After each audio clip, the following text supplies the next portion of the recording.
Um, I am.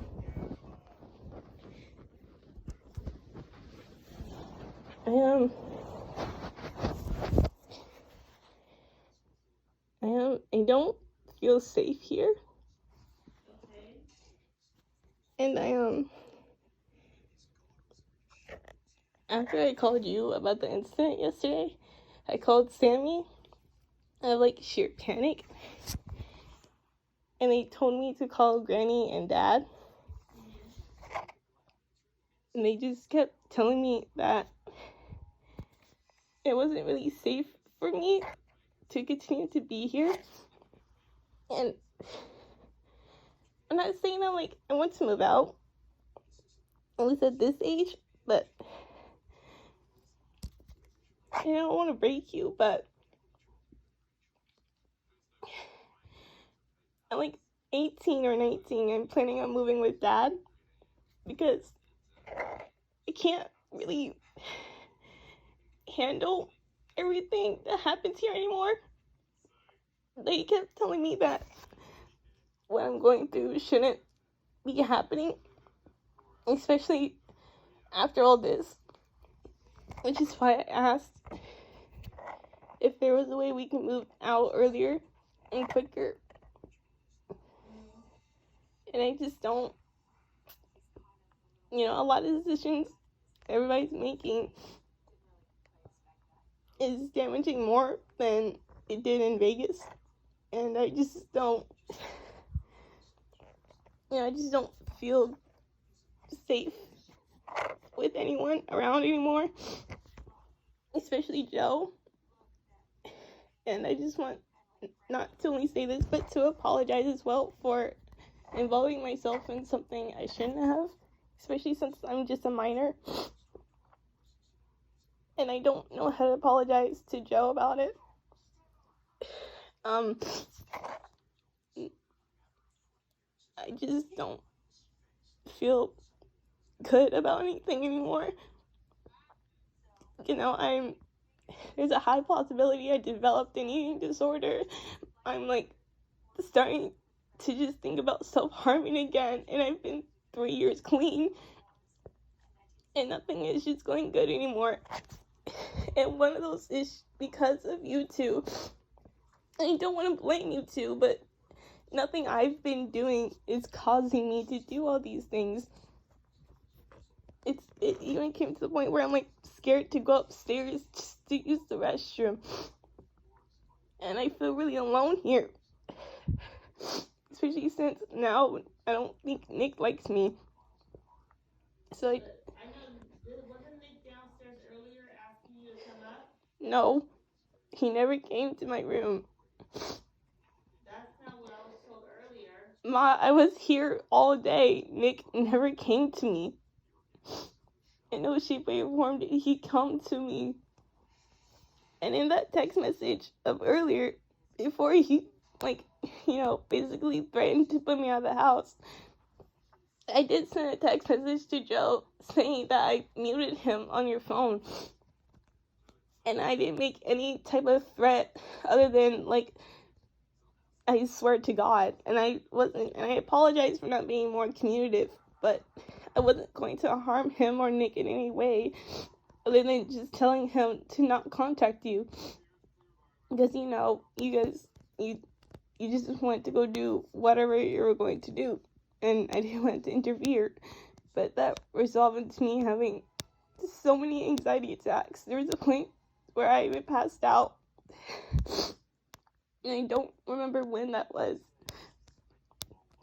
But I just don't feel safe anymore. So at some point at 18 or 19, I'm planning on moving with Dad.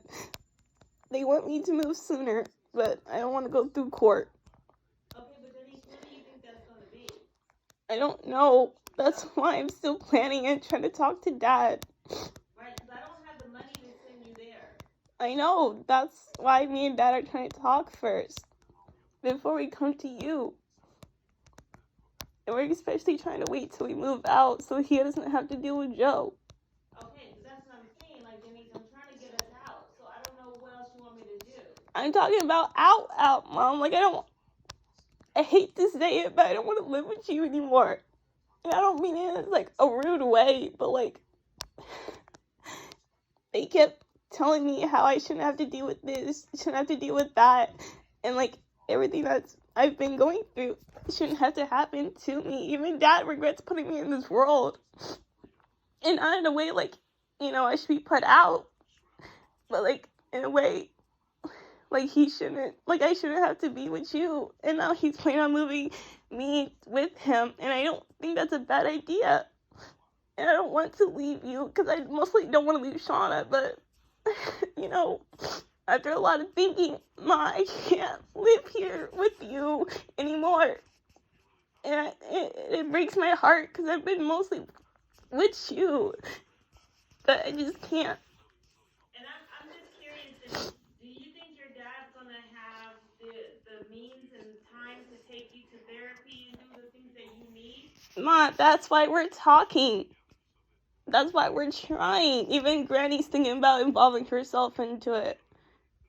Okay, and so no one's come to me, because I can tell you right now, I've already straightened out the situation that happened. And I've already got plans for us to move to another hotel until our apartment's ready. But nobody's come to me and asked me any of this. That's why I'm talking to you about it before anything else. Right, I've already have plans to get us out this weekend. And I appreciate that, but Mom, I'm talking about the future. But Denise, there is no future for us here. Once we move out, that's it. What did you think was going to happen?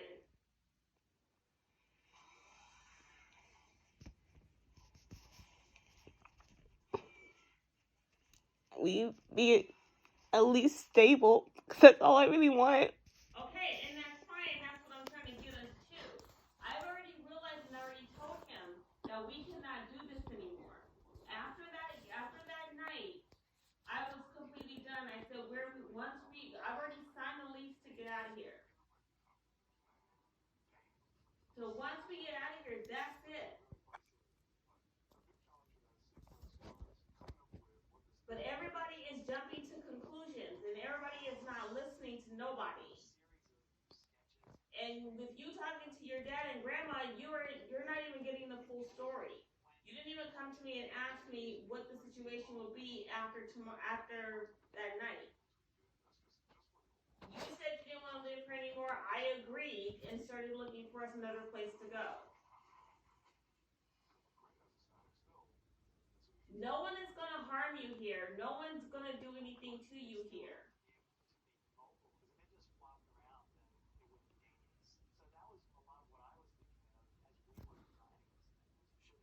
Did you even even text me or ask me what my plan is to do after all that? I mean, what happened? I don't want to ask what happened, because that's not my place to. But Denise, but that's the thing. Everything happened because of the whole text message thing. And then it just escalated out of there. And then I couldn't even get home because I got lost. And somewhere that I didn't even know where I was. By the time I got home, it was already late. The party didn't get over till 11, where I was working. You said 12. No, I said it was supposed to be over at 9 o'clock. All the clients didn't leave till 11. We lost our car, everything. We had walked 5 blocks to get to our car. In a city, we didn't know where we were. By the time I got to the car and got home, it took me over an hour to get home. It was 2 o'clock when I finally got home.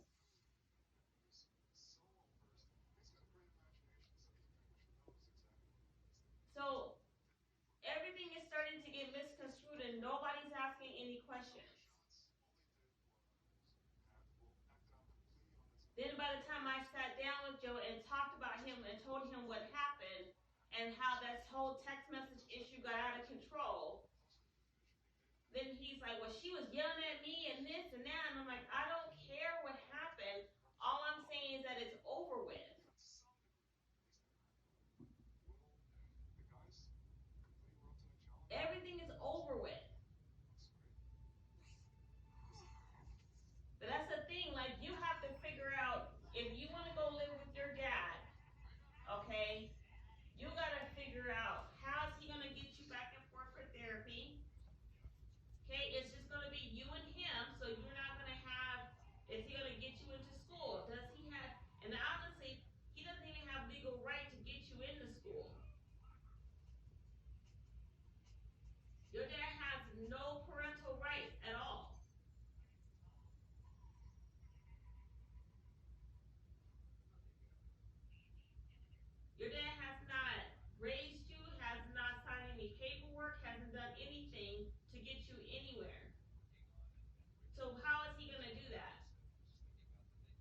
That's why I'd rather wait till I'm 18 and he can handle court instead of me doing And it. by 18, you don't need court. 18, you'll be grown. You can do whatever you want.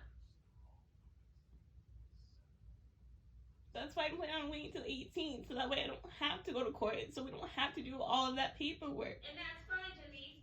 And then at 18, have you had any idea what you want to do at 18? I mean, that's why I'm thinking about it before anything else.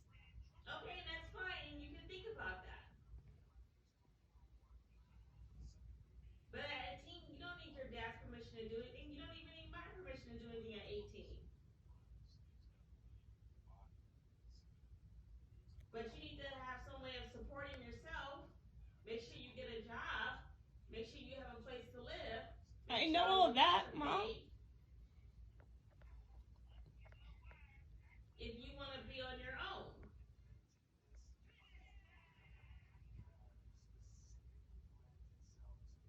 Those are things you need to learn now by getting a job, by learning to pay bills. So that way, come 18, you're prepared to do so. I'm trying to, but everything happens too fast. I was even gonna sign up at Barnes and Nobles, but then the first whole argument happened, and then the plan on moving, and then school starting this month.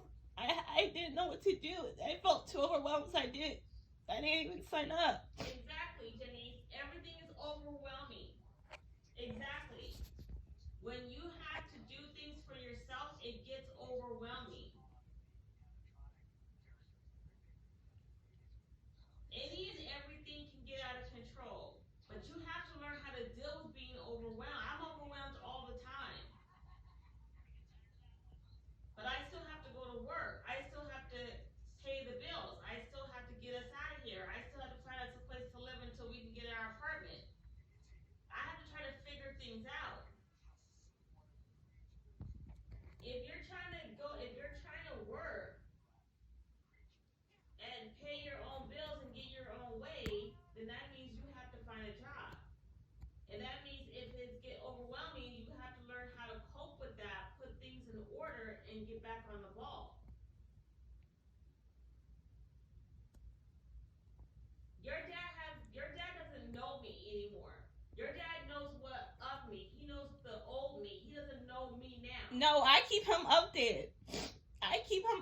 Mom. On what, Denise? On everything ever since I saw him in Las Vegas. I was just like, oh well, this is what happened. I didn't tell him by myself either. I told Granny too, and Granny helped me say everything. He knows everything that's going on. Like what? From even before I even left here to go to Las Vegas till now. I told him, I told Granny, I told Sammy, because those are the only people I feel like I could go to. Those are the only people I can feel safe with. Even with my mental problems, I go to them, and I know I shouldn't, but that's what you have a therapist for, not people who don't know what's going on. I know, Mom, but I can't just randomly call Erica in the middle of the night and say, hey, I have a panic attack. That's what we pay her for. I feel like you're going back to tell people that only taking one side of the story. I tell everybody the whole story, at least from what I've known. I'm sorry that I just don't want to put myself in situations anymore, so only they know one side. And they don't want to talk to you, so obviously they're going to only get one side. I don't know what more I could do about that part. I can't tell them anymore other than what I know. And they don't want to talk to you. Not even Sammy wants to talk to you anymore. And I can't change them with that. Yeah, they don't want to talk to me anymore because they're only getting one side of the story. And Mom, I'm not going to come back for another side anymore. So they're going to hear one side of the story. Okay, and that's fine, Denise. There's nothing I can do about that. There's nothing I can do about that. And I don't even want you interjecting yourself anyway. I've asked you not to do that. And what am I supposed to do? Just tell Shauna to go outside and stay outside while you two destroy the house? Your sister's a different story. Taking care of your sister is fine. I'm not saying don't interject yourself when it comes to your sister. I'm saying when it comes to things I just let you guys destroy the house and have a cop come. Janice. That's what could have happened if I didn't intersect. And you know how I feel about the cops. I'm scared of them, Mom. So that was the only way I could. And Anthony always did it, so I'm just following his footsteps since it seemed to detach everything. But then look how it is for you. When you try to do that. Look how this happens to you. Well, then maybe you shouldn't bother with people anymore, Mom. This happens every single time you get a new boyfriend or a husband. Okay, Janice.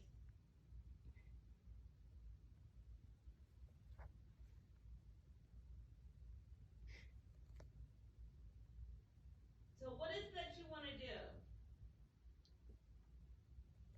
I just want to feel safe. Okay. At this time, Janice, nothing is going to happen to you. I don't know that. And you know I don't always think like that. Okay. You're not always here with me. So you don't always see what happens, and I don't tell you everything that happens too. And you know that. And you know Joe will lie. He just lied about Nick coming into my room. He didn't come near me at all. Not at all did Nick come near me. I don't even think Nick likes me anymore. And he can lie all he wants to say that Nick does like me, but he's not Nick. So I don't know.